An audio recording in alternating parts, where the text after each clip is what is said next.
Му престои на СДСМ и коалиционите партнери бурен предизборен период до составување на изборните листи.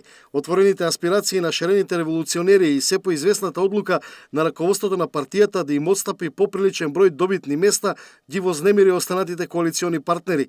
Опозицијскиот Плюс Инфо пренесува изјава на председателот на НСДП Тито Петкоски, во кој тој на заев му порачува дека доколку ги вклучи представниците на шарената револуција на листите, тоа да го направи на своја сметка.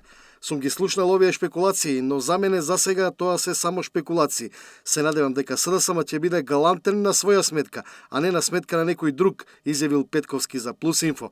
Порталот пишува дека во 5 изборни единици СДСМ планира добитни места за представници на шарената револуција. Споменува имињата на Уранија Пировска од Хелсиншки, Павле Богоевски, Маријан Забрачанец, Симона Спировска и Замир Мехмети.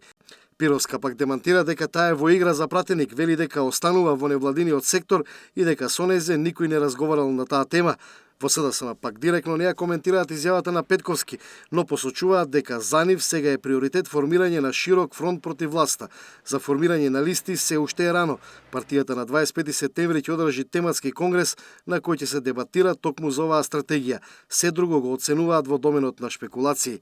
Тито Петковски за Плюс Инфо го коментира и назначувањето на Мухамед Зекири на висока партиска позиција, потенцирајќи дека колку што тоа може да биде добро, може и да предизвика одлив на гласови. Тоа е прашање на стратегија и тактика. Не е исто некој да ја предводи листата или пак да биде на некое место подолу. Може да се случи да изгубат повеќе македонски гласови, вели Петковски за Плюс Инфо.